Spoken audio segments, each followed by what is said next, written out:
नमस्कार, clean news UP में आपका स्वागत है और वक्त हो चला है दिन भर की सभी ताज़ा खबरों का। कोरोना केयर फंड योजना के तहत सभी को 4,000 रुपए दे रही मोदी सरकार, जाने इस वायरल मैसेज का सच। कोरोना केयर फंड योजना के तहत सभी को 400 रुपए मिलेंगे, ऐसा एक मैसेज इन दिनों व्हाट्सएप पर खूब वायरल हो रहा है। इस व्हाट्सएप मैसेज में दावा किया जा रहा है कि भारत सरकार कोरोना केयर फंड योजना के तहत सभी को 4,000 रुपए की सहायता राशि प्रदान कर रही है। अगर आपके पास भी कोई इस तरह का मैसेज आया है तो उसके झांसे में ना आए, यह दावा पूरी तरह से फर्जी है। भारत सरकार द्वारा ऐसी कोई योजना नहीं चलाई जा रही है। यह बात पीआईबी फैक्ट चेक में साबित हो चुकी है। बता दें, पीआईबी भारत सरकार की नीतियों, कार्यक्रमों, पहल और उपलब्धियों के बारे में समाचार पत्रों व इलेक्ट्रॉनिक मीडिया को सूचना देने वाली प्रमुख एजेंसी है। पीआईबी ने इस दावे को लेकर लोगों को आगाह करते हुए कुछ इस तरह से ट्वीट किया है। नोटिफिकेशन जारी, 838 वैकेंसी, जाने योग्यता, परीक्षा चयन समेत खास बातें।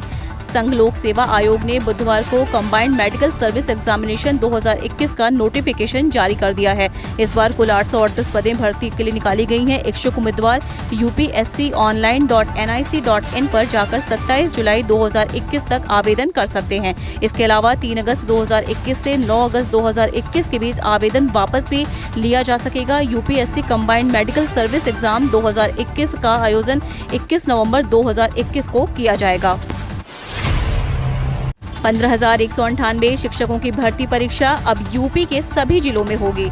उत्तर प्रदेश के 4500 से अधिक सहायता प्राप्त माध्यमिक विद्यालयों में प्रशिक्षित स्नातक और प्रवक्ता 2021 के 15,198 पदों पर भर्ती के लिए लिखित परीक्षा मंडल मुख्यालय की बजाय सभी जिलों में होगी। उत्तर प्रदेश माध्यमिक शिक्षा सेवा चयन बोर्ड ने कोरोना की समस्या और अभ्यर्थियों की सुविधा को देखते हुए यह महत्वपूर्ण निर्णय लिया है। चयन बोर्ड के उप सचिव व परीक्षक नियंत्रक नवल किशोर ने 30 जून को मंडल मुख्यालय वाले जिलों के डीएम से 7 जुलाई तक परीक्षा केंद्रों का प्रस्ताव मांगा था, लेकिन 3 जुलाई को दोबारा सभी जिलों के डीएम को पत्र भेजकर 10 जुलाई तक परीक्षा केंद्रों का प्रस्ताव भेजने को कहा है। गौरतलब है कि टीजीटी की परीक्षा 7 व 8 अगस्त को और पीजीटी का पेपर 17 व 18 अगस्त को होना है।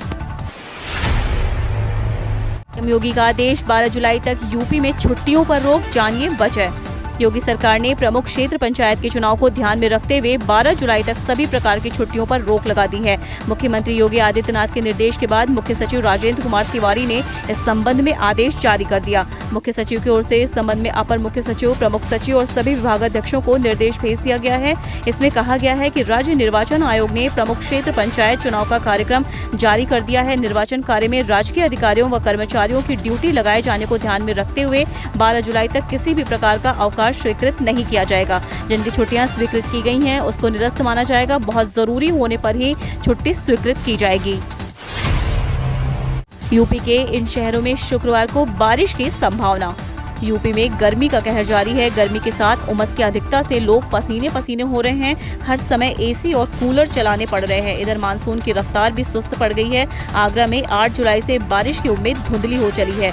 गर्मी में हमेशा टॉप 5 में रहने वाले शहर अभी भी बेहद गर्म चल रहे हैं। इनमें आगरा भी शामिल है। कई दिनों से शहर प्रदेश में पहले और दूसरे नंबर पर चल रहा है। मंगलवार को भी अधिकतम तापमान सामान्य से 4 डिग्री अधिक हो गया। यह 41.8 डिग्री सेल्सियस रिकॉर्ड किया गया। इसी तरह न्यूनतम तापमान भी बढ़ गया है।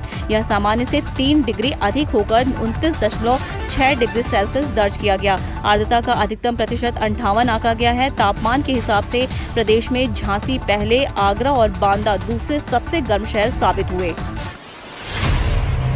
जानें कब तक आ सकते हैं यूपी बोर्ड 10वीं 12वीं के नतीजे। उत्तर प्रदेश माध्यमिक शिक्षा परिषद यूपी बोर्ड हाई स्कूल और इंटर के नतीजे जारी करता है।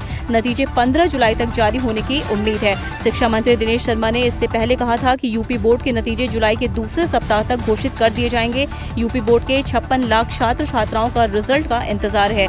यूपी बोर्ड के नतीजे upresult.nic.in और upmsp.edu.in पर चेक किया जा सकेगा। आपको बता दें कि इस साल उत्तर प्रदेश माध्यमिक शिक्षा परिषद के आंतरिक मूल्यांकन के आधार पर 10वीं 12वीं का रिजल्ट तैयार किया है। दरअसल बोर्ड ने कोविड-19 महामारी के कारण बोर्ड परीक्षाएं रद्द कर दी थी। मूल्यांकन के अनुसार 12वीं क्लास का रिजल्ट स्टूडेंट्स के 10वीं और 11वीं में आए औसत अंकों और 10वीं के नतीजे 10वीं क्लास के प्री बोर्ड और 9वीं क्लास के अंकों के आधार पर दिए जाएंगे।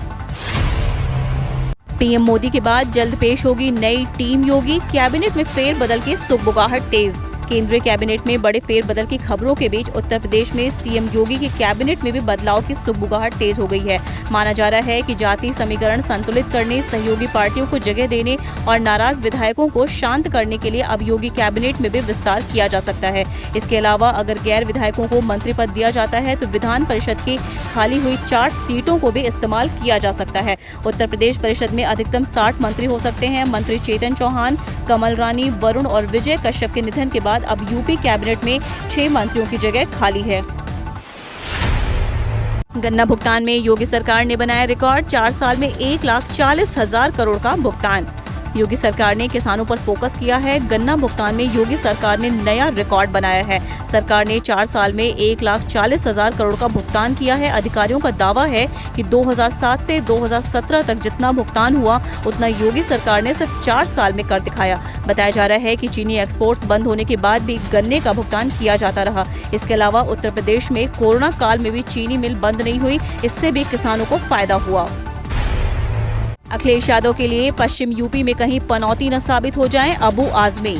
समाजवादी पार्टी के प्रमुख अखिलेश यादव तिनका जोड़कर 2022 में चुनाव में सत्ता के सिंहासन पर विराजमान होना चाहते हैं। किसान आंदोलन ने मुजफ्फरनगर दंगे से मुस्लिम और जाट के बीच बढ़ी दूरी को काफी हद तक पाटने का काम किया। वहीं सपा नेता अबू आसिम आजमी के एक बयान से पश्चिम यूपी की सियासत गर्मा गई है। जाट मुस्लिम समीकरण सियासी जमीन पर उतरने से पहले ही आजमी के बयान को लेकर जाट नाराज हो गए हैं, जिसे बीजेपी ने खाद पानी देना शुरू कर दिया है। ऐसे में आजमी का बयान अखिलेश के लिए पनौती न बन जाए। भारत में लैम्डा वेरिएंट का एक भी मामला नहीं, डेल्टा से ज्यादा खतरनाक है ये वेरिएंट। देश में कोरोना वायरस के मामले लगातार घट रहे हैं, लेकिन आज एक बार फिर कोविड के दैनिक मामलों में बढ़ोतरी देखने को मिली है। बीते 24 घंटे में देश में कोरोना वायरस के 43,733 नए मामले सामने आए और 930 मरीजों ने अपनी जान गंवाई है। वहीं देश में कई राज्यों ने अनलॉक की प्रक्रिया शुरू हो गई है। अनलॉक के तहत बिहार में 11वीं और 12वीं के स्कूल खोलने की भी अनुमति मिल गई है। इसके अलावा दूसरे राज्यों में शॉपिंग मॉल, दुकानें, बाजार, जिम और रेस्टोरेंट को खोलने की इजाजत दे दी गई है। भारत में लैम्डा वेरिएंट का एक भी मामला दर्ज नहीं हुआ है। हम रोज ऐसे ही न्यूज लाते रहेंगे, तो यदि आपने अभी तक क्लीन न्यूज को सब्सक्राइब नहीं किया है तो पहले फटाफट सब्सक्राइब कर लें, साथ ही बेल आइकन को दबा दें ताकि कोई अपडेट मिस ना हो।